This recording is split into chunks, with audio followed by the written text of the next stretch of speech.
how do you think the interest rates, the hike in the interest rates, how do you think it's affecting the market to the normal consumer? It affects the market to everyone. It's everyone's budget having to reanalyze how much a property is going to cost.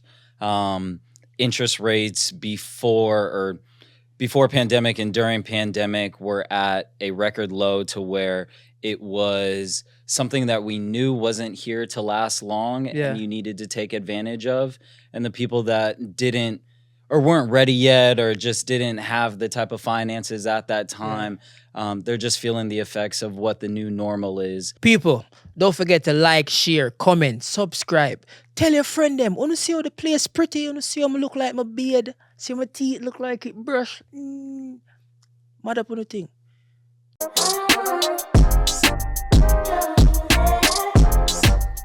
Welcome back, people. This is Dale Elliott TV, and we're here for another episode.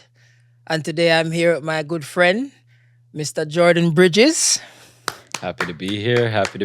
Appreciate you. Yes, Mr. Jordan Bridges. So Jordan Bridges is... Let me give you a background about Jordan Bridges. So Jordan Bridges went to Arizona State University. No. University of Arizona. University of Arizona. Big difference. It's a big difference. Big difference. Okay, so people are going to get upset. Okay. So you went to Arizona. University of Arizona. Then he left and he took his studies on to Georgetown. Yep. And then when he finished Georgetown, he went into he worked in Washington, D.C. for a while.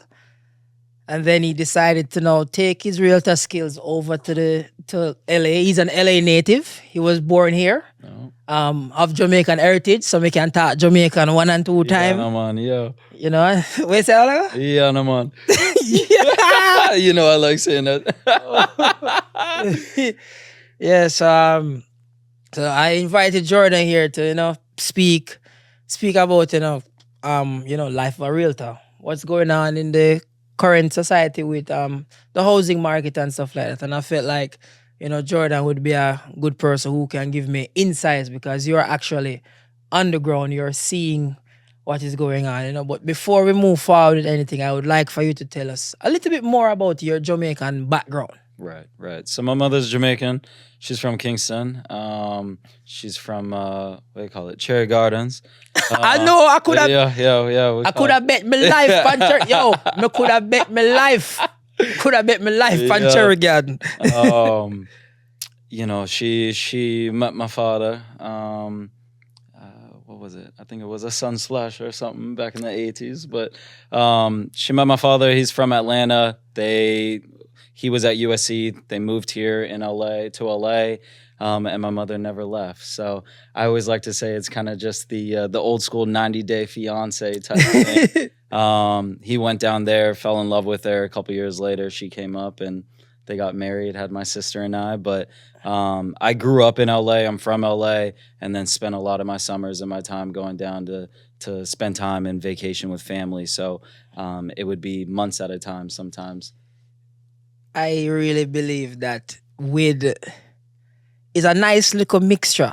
Right. It's people there are Jamaicans everywhere. Right. In every crease corner of this world you're going to find Jamaican people. So I was fortunate enough. I met my friend here at a party one time when I was like, when I met you at the party, that was like pandemic, right? Right. I wasn't in America. I was in America for like 2 months. I was living in America for like 2 months. It was early on. Fresh. Early on. I was fresh off the boat. Because I hear some accent and say, hold on, where from there? Yes. Where you come from? From Massad. Yeah, no. Yeah. And you just do Sprinter. Yes, that was when I just finished Sprinter, moving to America. And I chose LA. I like it here. Right. Love it here. Not sure if we can afford anything here, but hey, we are gonna get. It's a big struggle. Yeah, it's a big struggle. And it's funny because when I met you, growing up in America, 2 different accents. I have English, but when I'm around family, I'd switch on.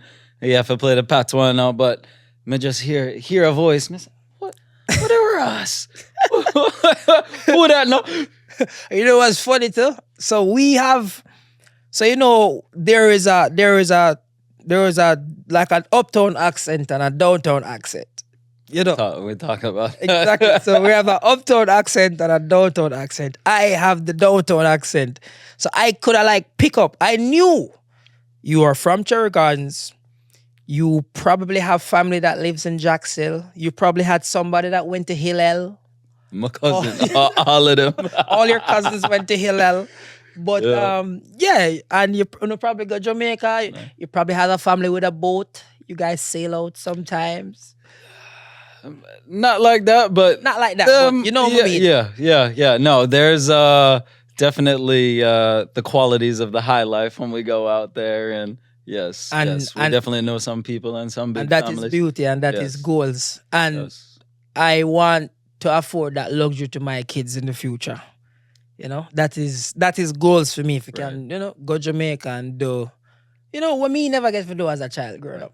Right. Yeah. So, we said before that, you're a realtor out here, and we're seeing that there has been a big shift since COVID, with especially with like the interest rates and stuff like that. How do you think the interest rates, the hike in the interest rates, how you think it's affecting the market to the normal consumer? It affects the market to everyone. It's everyone's budget having to reanalyze how much a property is going to cost.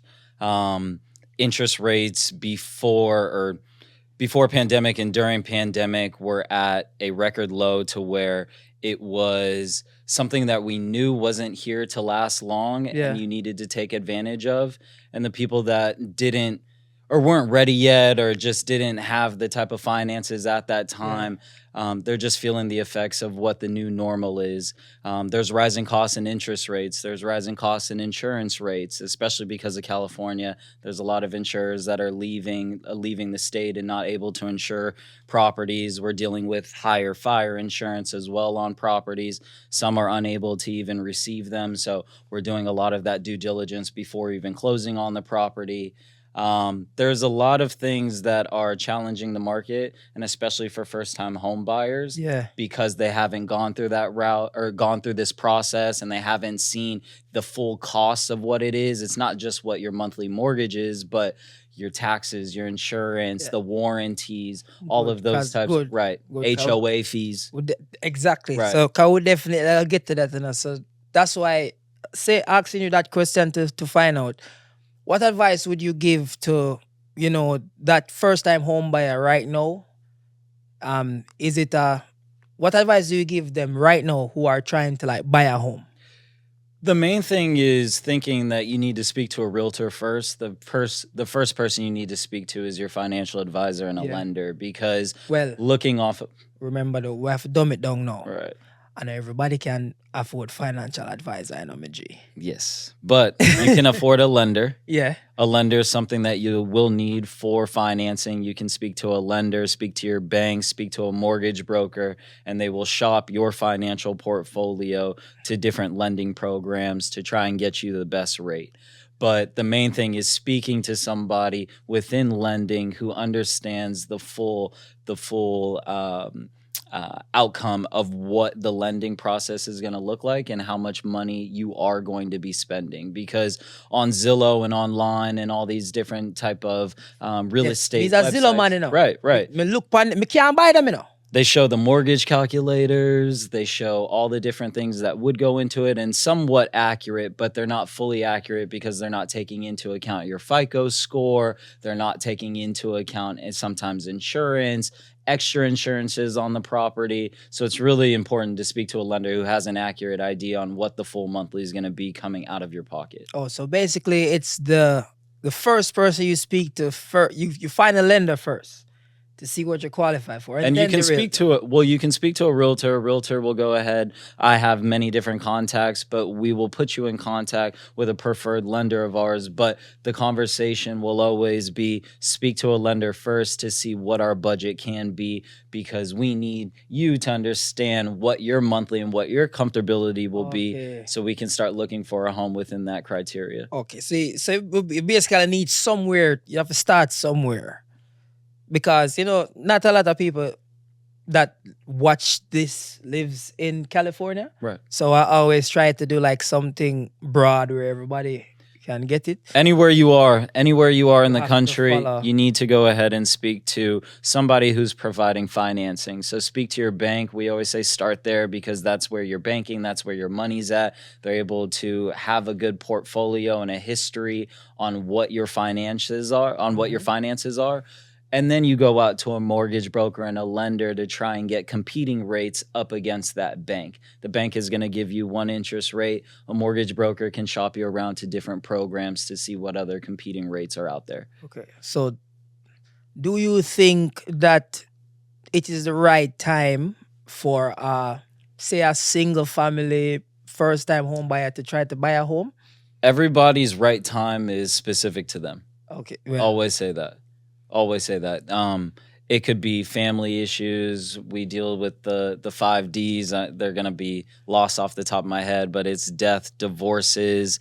I'm forgetting the 5 Ds, but I mean, 5D. basically, it's life events. There are, you could be having a baby, you could be growing your family, you could be moving for a different type of job. There's just so many different reasons that are specific to a person on why they are purchasing at the right time. Right now, a lot of the conversations around my clients purchasing now have been, we will purchase now with the understanding that interest rates are hopefully going to get better, and we will refinance the property 6 months to a year out. Okay, so what I've heard about refinancing, which a lot of people say refinancing is good. A lot of people speak about, say for instance, I purchase a property, just throwing it out there. A property is $5 million today, and say there is, a lot of people talk about a recession coming and the housing market being a bubble and blah blah blah.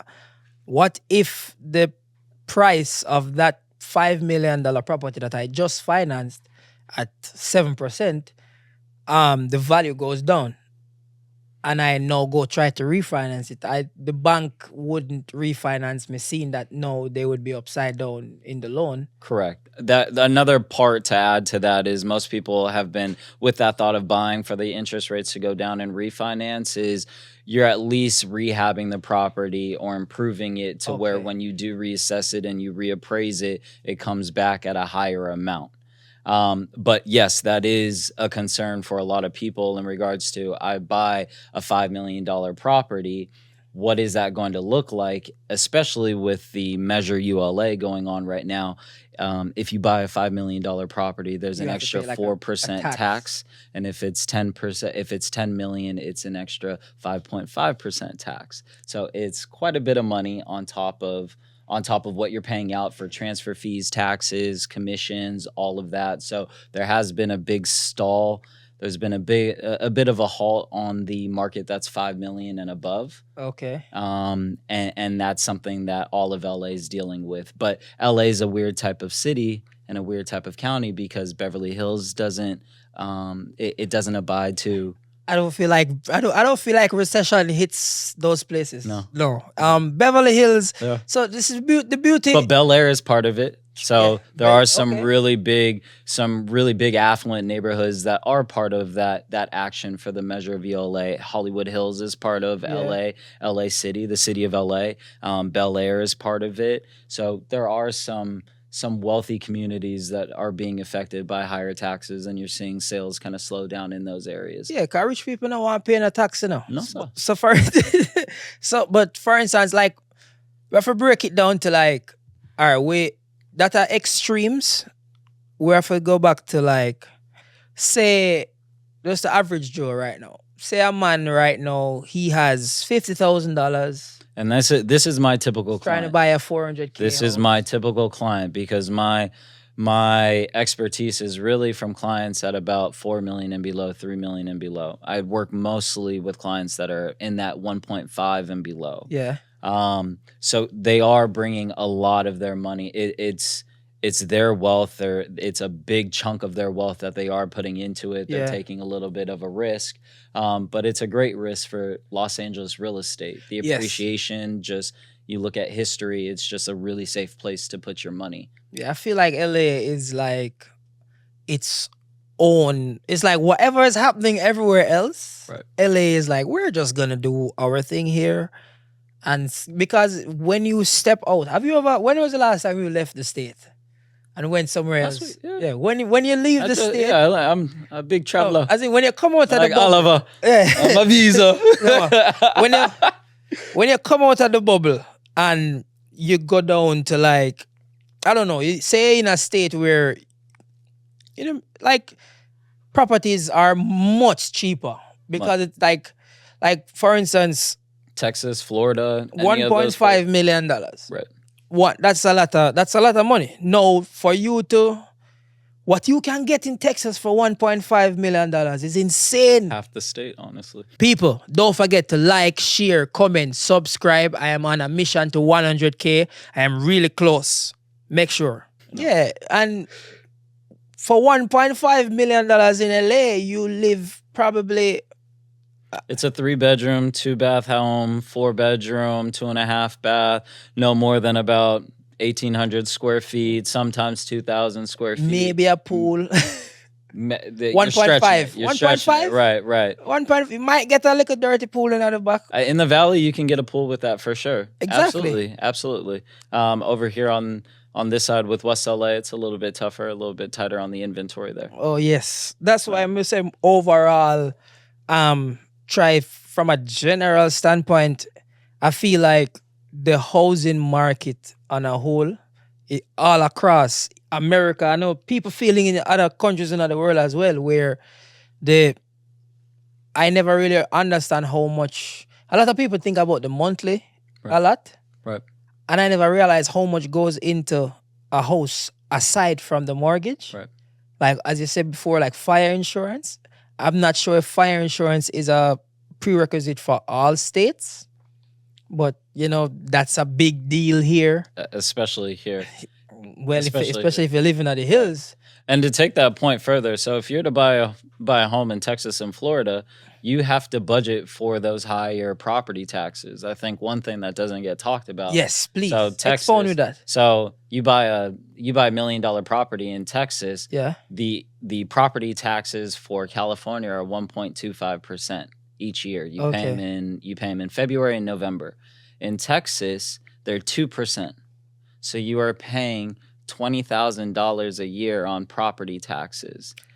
Oh, so that's like a trick. So it's a lot of money. So you have to, but it's just a different way of budgeting the money. Mm-hmm. But that's why, they say the Texas school system is always really great. Their high schools and middle schools are always really large because they pull a lot from the higher property taxes.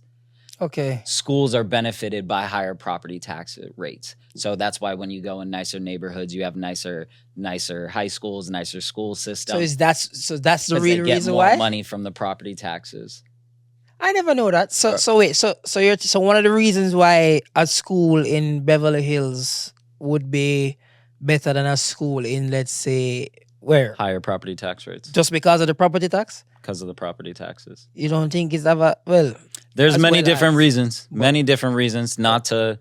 But that's shade over those. That's a good reason though. Yeah. Yeah, if property tax high, not forget, fork out some money. That's crazy. So what would your renting versus buying in today's economy? Because for me personally, the thing is I'm not a realtor, so I would like when people here that have more experience than me. One of the reasons why right now somebody asks me like what is it good for them to like hold right now, and I say it's better to try to rent now. One, for flexibility, because you don't know the state that the economy is in right now. Right. You're kind of not sure, so it would be good to hold on to cash right now. And then if your circumstances, like what you said, first say you have a child now and, you're ready to start a family. And I think that is when you should, irregardless of the interest rate, that's when you go get the property. You can take any position. Yeah. You can take the renting position or the buying position as a better option for yourself. For renting, it gives you the flexibility, but Also with renting right now, renting prices have gone through the roof. Rental prices have gone through the roof. Yeah. And that's also because of the tenancy issues that we have here within LA, especially tenancy rights. They have more rights than the landlord and the homeowner. So by putting somebody into your property as a renter, they're being very strict right now at the moment. They are trying to make sure that they get the right tenants in, because there's so many problems that can come from having the wrong tenants in Yeah, I there. think they changed some laws. I The think big LA, change is July 1. So city of LA, no longer can you charge over 1 month's rent for the security deposit. Wow, me now move till July. Me now Yeah. move till July. Yeah. So if you're a renter, it's actually gotten better for you there. And as a homeowner, there's a lot of benefits, because you're owning the property. You're able to gain the appreciation and the equity out of the property. It's called IRS 121. Yeah. That is a big thing to take advantage of. A lot of people will buy a property. You will live in it for 2 years. Yeah. And after you start renting it out and it becomes an investment property, you can actually sell that property. And if you're single, it's the profit that you're receiving is fully untaxed up to $250,000. And if you're married, it's $500,000. So if you are married, you can profit $500,000 fully untaxed in profits. Okay. As long as you purchase the property, you live there for 2 years, and you're renting it out after. Okay. So what are some of the benefits of owning a home? Because you just mentioned one. Right. And that's as it relates There's a lot to, like, of taxes. There's a lot of tax credits for yourself. Didn't know A any. lot. Can you expound on, like, 2, 3? Owning a property will, again, you are gaining appreciation. You're also gaining the money that you're paying in your monthly mortgage. It's not going to somebody else. The tax credits for yourself, whichever demographic you fall in, there are some tax credits for yourself. First time home buyers as well, withholding, homestead. There's a bunch of different things to run down. There's some. Once you start getting into the weeds of it, it's much larger than it. It's really because, boy, I think, because I would consider myself a millennial, and so at Jamaica we have a thing now where we say house can't skate on the toll. You ever hear that before? No, sir. House can't what? House can't skate on the toll. All right. So yeah, we say that.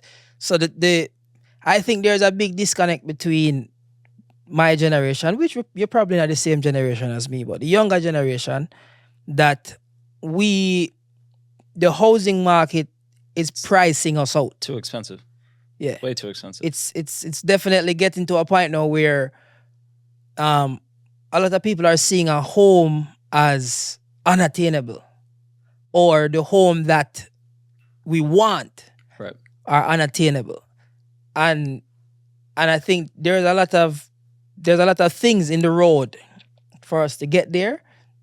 So one of the reasons why I interviewed her was to try to see if we can get people to understand, the steps that it take to get a home. And because a lot of people might look at it as, okay, a home is $50 million. Where am I going to get $50 million from? No, it's not like that. You go get a lender, and there's a mortgage, and there's costs with it and stuff like that.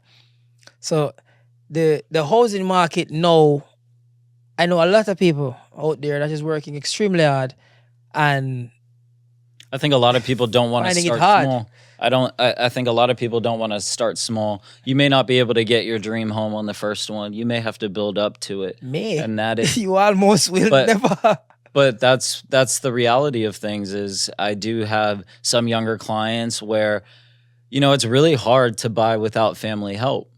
A lot of the times I do have some younger clients where parents are helping or families helping, and their understanding of a full family investment of what it's going to do for them, and the appreciation, and just the advantage of buying within this type of market. So helping out and finding family, but it is hard to find younger couples buying without some type of help.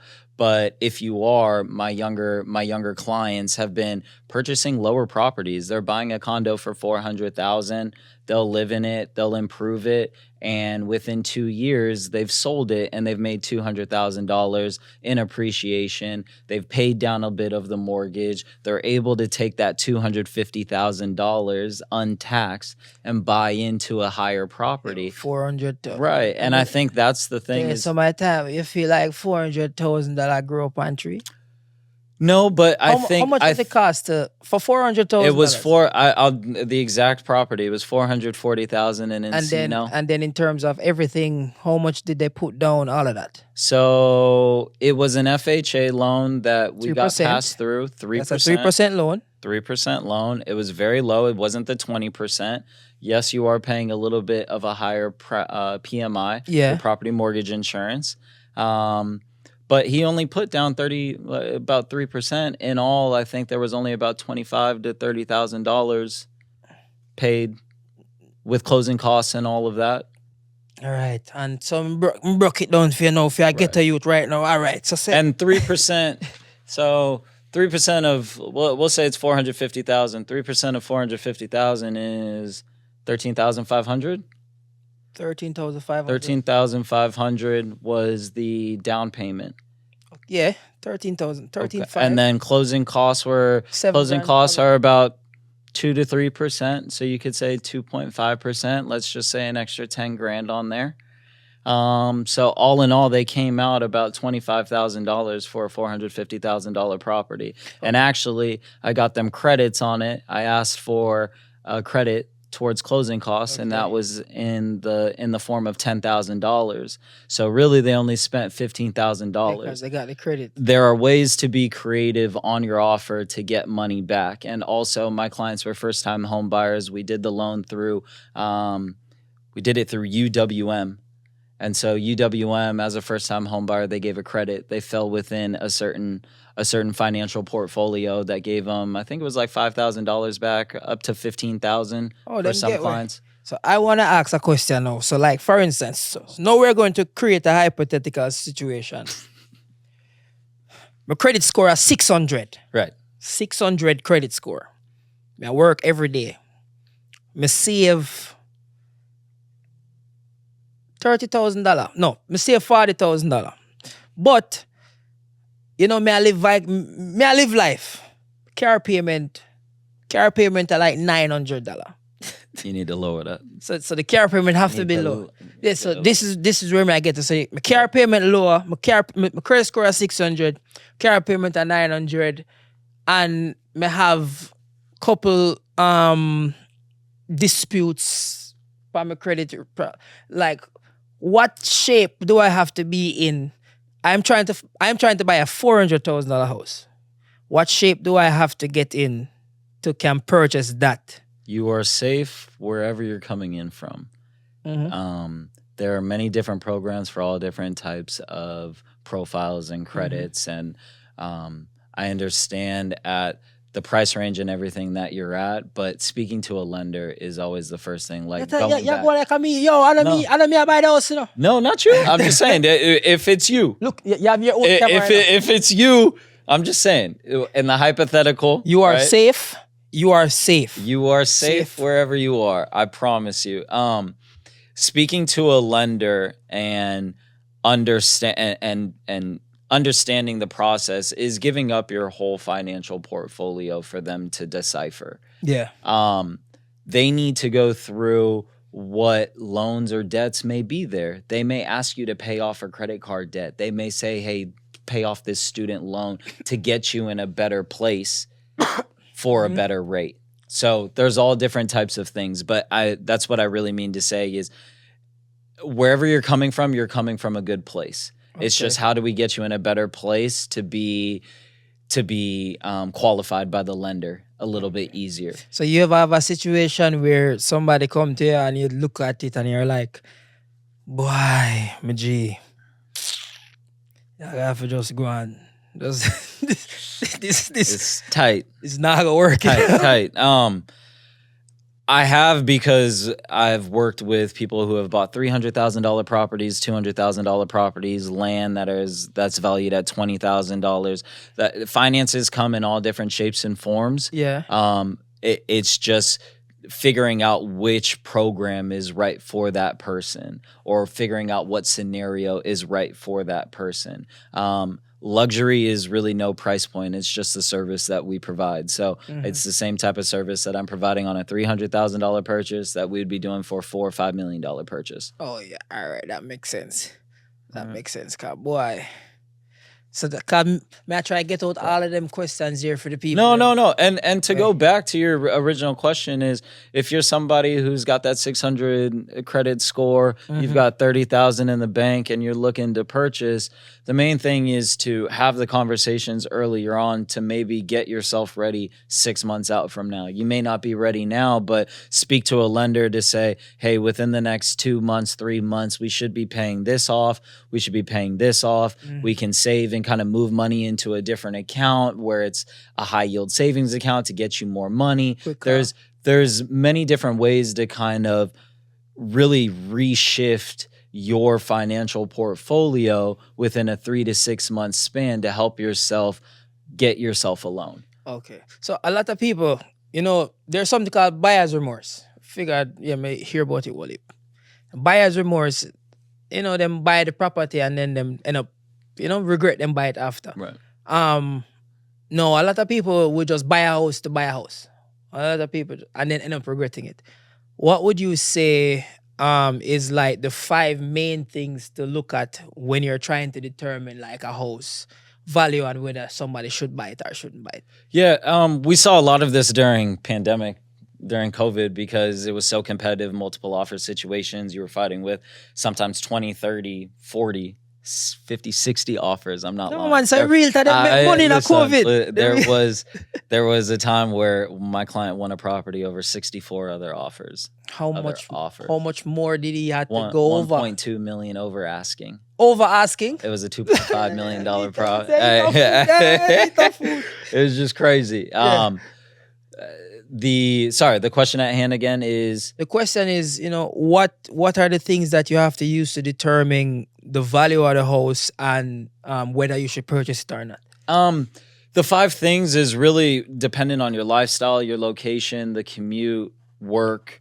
There's many different factors. I try and do a really great job of sitting down with my clients each and every time. We actually have them fill out a questionnaire, and we go through that questionnaire. Then there's a buyer guide that I go through as well, which takes them through the whole process. And I just want to make sure that things are lining up criteria-wise. I also try and ask, who are all the decision makers within the process? And again, working with just younger clients, a lot of the times we get parents that are involved as well. We want to make sure that we're passing off that information to them too, so they're understanding of everything about the property, because sometimes they're just as involved. Yeah, because like Jamaican people, our parents not going to be involved. No, sir. But they're going to be involved in decision making. They're not going to be involved financially though. But my grandmother would come in and say, "Me not like that right there, so that not look good." So that's a very... Them just come in and we go, Me not like that. Because... My soul not take. My spirit not take. Yo, brother, I don't know where you get that Jamaican accent there from, but bring it back. My spirit? Bring it back. Bring it back. All right. That's so disappointing. Come on and off, yeah. That's so There's some words, my man, it's just hard. No, but you live a far long, So that's how it always work.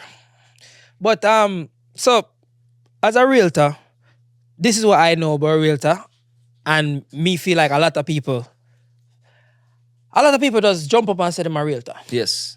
And it's my biggest pet peeve. Yeah, so what if people just... pet peeve, especially in LA. So is that a big thing in LA as well? Especially in LA. I started my real estate career in DC. And so I know, I read it on your LinkedIn. Right. And being a realtor out there just has a little bit of a different meaning to it. Yeah.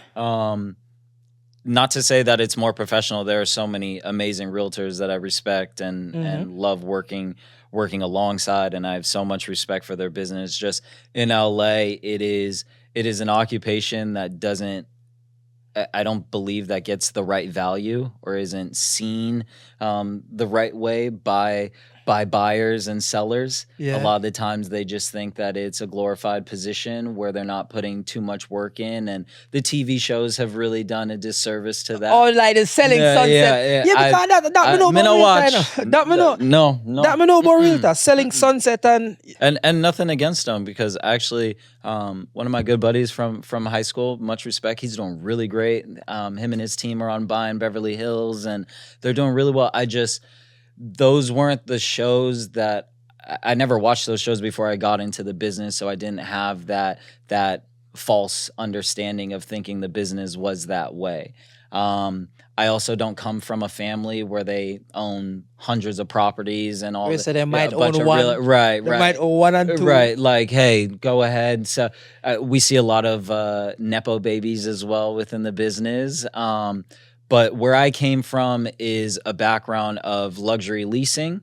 Yeah. And from that, I transitioned to going into real estate and selling real estate. And that was a very organic approach.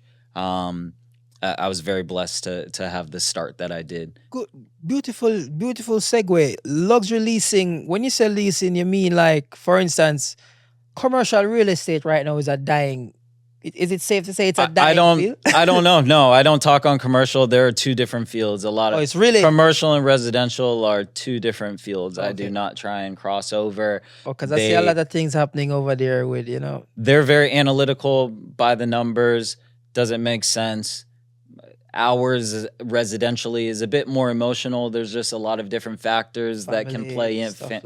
Just a lot of different factors that play in other than the numbers and the money. Yeah, when you put it, the business side and because honestly, what other than, okay, so the realtor takes you to the house, the realtor shows you the property. And my job really starts once we get into escrow and the negotiating of the contract. So that's, and nowadays the websites like Zillow, Redfin, Realtor, they've made it very easy for buyers to search for properties, and it's put buyers on somewhat of a level playing field as a realtor. Of course, we're trying to do our job to find the full scope of the market, off-market properties, properties that are coming soon. We want to make sure that our clients are seeing absolutely every single option. Yeah. But where our job really starts is when we get into escrow. We have all of our contacts and vendors ready to go for inspections. We're doing our due diligence of going through each and every contract line by line, trying to find other ways to fight for our clients, whether it's getting more credits, a price reduction, then this is on the buy side. There's just a lot of things in that regard. All right, good. I want you to take me from the steps of when you meet the client to when the client owns the house. Yeah. Bring me through all the steps. Step one, like I said, meeting with my client, having them fill out the questionnaire and the buyer guide, setting them up with a lender so they know fully what that financial burden's going to be on them, what the money's coming out of the wallet's going to be. Then I set them up on a collection of listings where I handpick listings that fit the criteria that they filled out for me. And from my app that we have, they can like, comment, favorite, request tours. And that's really a great way to build up the rapport and the camaraderie between my client and I to show good properties. And from there, we start taking them through homes. Once we find the right home, we've done the negotiating, submitting the offer, and getting it accepted. It's really go time for us. Whatever the time frame is, whether it's 10 days, 30 days, 45 days, we work within those guidelines. And that's when you guys make the money, right? None of the first part. Not to say that it's none of the first part, but where we're really making our money is showing our fight for the client. So fighting for requests for repairs, fighting to make sure that insurance is done the right way and not at the last second to where it messes up the deal or prolongs the closing date. It is getting all the different right inspections. So there's specific ones. There's general, there's mold, there's sewer, there's foundation, there's termite, there's chimney. There's a multitude of different inspections for different types of properties. really, though, it's the back end work, though. Talking to the HOAs if we need to, talking to the lenders, passing on information. We are professional messengers of information. That is what we do. So like Getting them to escrow, wicked as title, middleman. Yo, boss. Right. Yo, make sure it's set. checking your prelim on the title, making sure there's no liens or anything to come back for people to sue you on, or no attempts to gain money or equity out of the property after you purchase it. There are quite a few things that we do just to make sure that our clients are fully protected. And while this is taking place, the client cannot take out any new credit.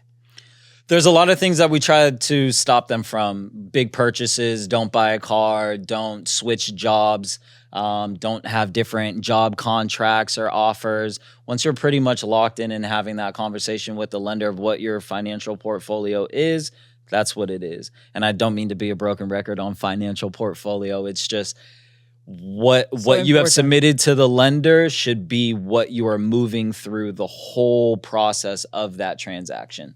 And normally anything changes is going to be a problem. Right. Okay. Because it's going to fluctuate your debt to loan values, the ratios on how that is submitted to the lender. Everything's risk averse. So they're going to look at your income and say, okay, do you have sometimes 27 months of reserves for the mortgage amount? 27. That's how strict they are on some. 20. Well, that's overdoing it. That's very strict, but I have 27. seen it before. Jesus. 27 months of reserves. You want your credit score almost 150, or the property is almost 150 million. But it all makes sense. So what would be your although you're not a forecaster, but for the next between now and what do you think would be your forecast for the next 2 years within the housing market? Even just a shortened period. So there's a lot of changes that are coming within the next 6 months to a year, especially this being the election year, as they like to call it. But there's a lot of changes, especially because there was the lawsuit settlement for the homeowners in regards to commissions. In my mind, there's not too much that will change in regards to that, except for the fact of how properties are advertised with commission. But in regards to the value of agent, we're going to have to do such a harder job. It's going to be a little bit tougher, not even tougher. We're just going to have to do more work to show our value and really show our clients why we're here and why we need to be a part of the transaction and part of the process. I think there was something like the commission that realtors would get, isn't it now going to be shared or not there at all? What is shifting is the fact that the MLS will not be advertising any properties with a commission. So a seller still may offer commission to a buyer's agent for an agent that's representing the buyer. Yeah. But the MLS will not advertise that commission. So right now, it shows what our commission will be when we bring a buyer to this property on what we're getting paid. Now what we'll have to do is either have a buyer broker representation agreement signed to where possibly the buyer will pay that commission, which I don't believe will be most of the time, because in other states they're already doing this, Washington, New York, other states. But what I think will happen is us as agents, we're going to have to ask beforehand, before we show the property, what is the commission that you're offering?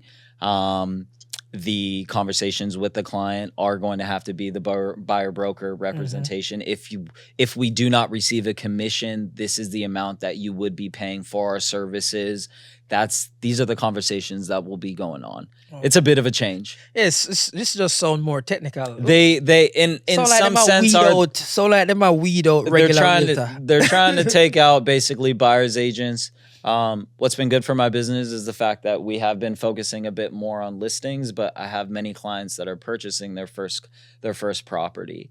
And the main thing that we've been talking about to give them confidence is the fact that we are going to try and do everything we can to get you the right home to where they are still offering the commission. And we will, even if they aren't, we will try and fight for that and negotiate for it.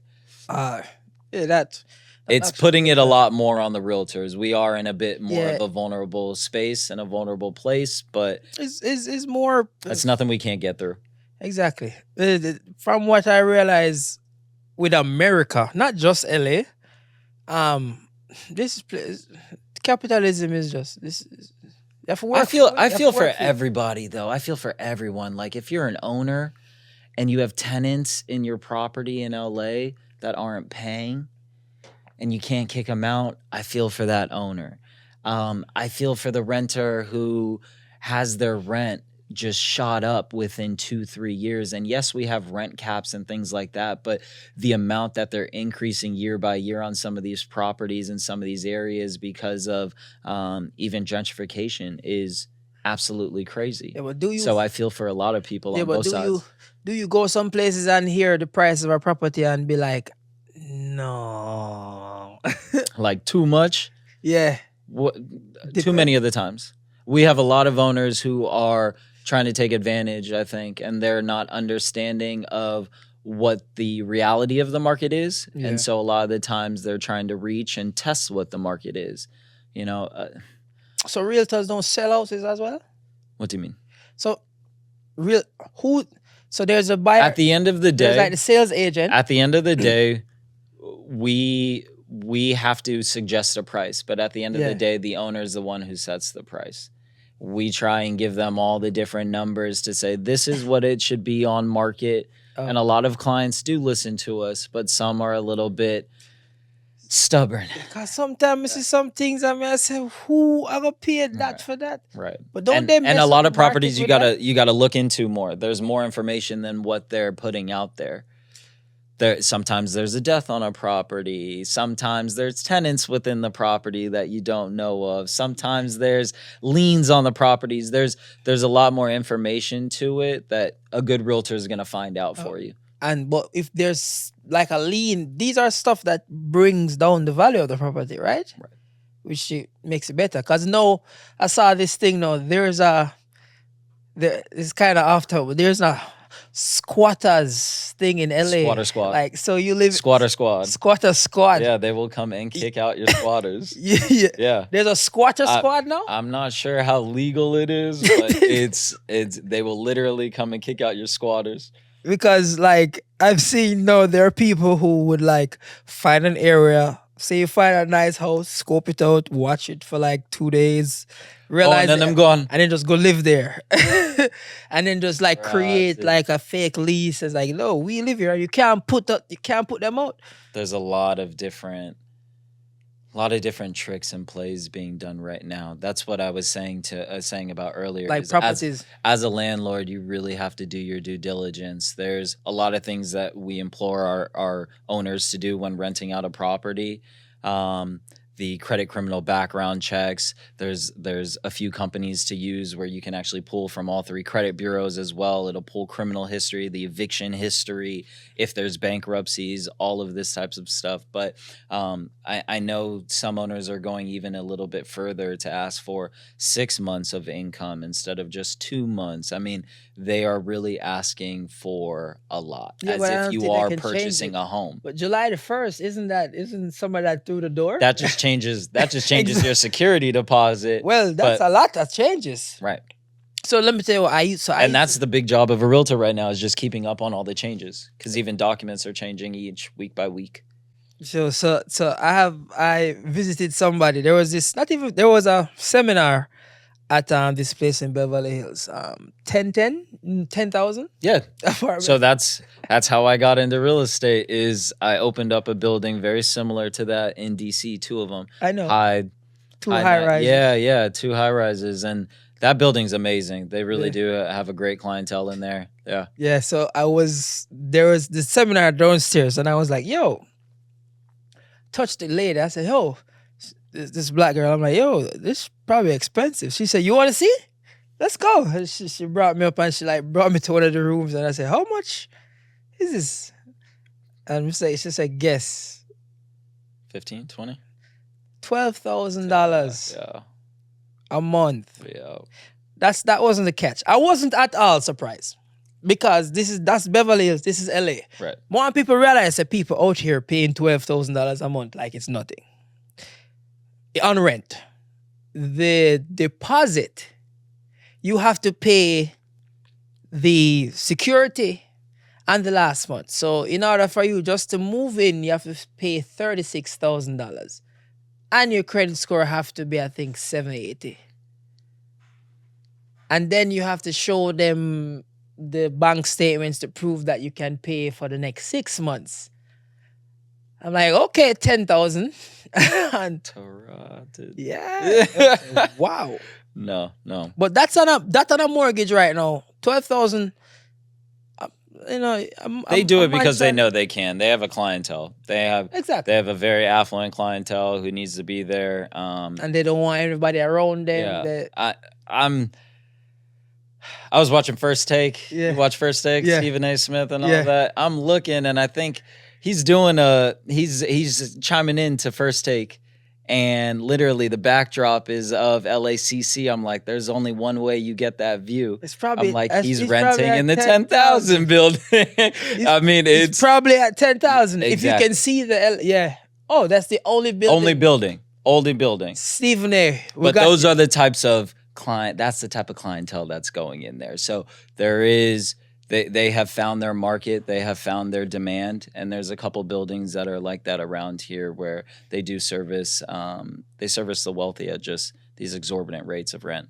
But for them, it's You see, what I realized with saying exorbitant to them, a lot of wealthy, affluent people, it's not even that it might not be seen as expensive to them, but it's probably for taxes. Right. It's probably their business, and they need to write off something or that. If they live in LA, the IRS damn near going to take 30% off the rip. Absolutely. So- And that's what a lot of people do. So I know a lot of people that they have to come into LA for work, but they live in Florida, they live in Texas, Yeah. they live in other states because they just cannot take the tax rate here. Exactly. They can't do it. So it's better to spend the money, because if I live in LA, say I live in LA and I make 40 mil a year, LA needs 30% of that. No, they're taking 40. They're taking 40. 40%. 40%. I'm trying every way to give. I'm opening up non-profits. I'm being Jesus. You're gonna do the Shohei Ohtani deal. I'm putting everybody on Skid Row somewhere to live. I would do the Shohei Ohtani deal. Pay me the minimum amount, and as soon as I leave this state, give me all my money. After he's getting what, a million a year, $2 million a year off For a $700 million and then he just contract. and then he just leaves. That's a great deal. Because the thing is, he don't really need more, and I don't know, there might be something under the table. I think we've seen that with the lawsuits going on with the interpreter. Exactly. There's probably something, but I don't know. Life in LA is, honestly, it's super expensive to live here, and very expensive. But I always believe in good environments, so I try my best to be in environments where a lot of people is working here. Right. I noticed that out of all the states that I've been to, here is, information is so powerful. We all want to know something. We're all, networking, doing what we need to do to survive. Right. Because at the end of the day, I don't think there is a better place to live in America. I was just about to say, so I really don't. I feel like we've been on the doom and gloom of it, but LA real estate is so powerful. I mean, it's still an area we all love to live because it gives so much back. Yes, we have to pay for a lot, but there's so much given back to us. The public services that are given, the flexibility to basically be in 5 to 10 different environments and different cultures and neighborhoods so quickly. That is the beauty of it all. I've never been to another city and state where you can have that flexibility of landscape so easily and all different types of people too. LA really does have its beauties. There are some things, and especially the real estate housing market, where it just makes you scratch your head. But there are opportunities for a lot of people still. We are still seeing a lot of people do really well within real estate. I think it's just getting your foot through the door to afford that first home or afford that first investment property. There's a lot of things to get into real estate other than just your first time home.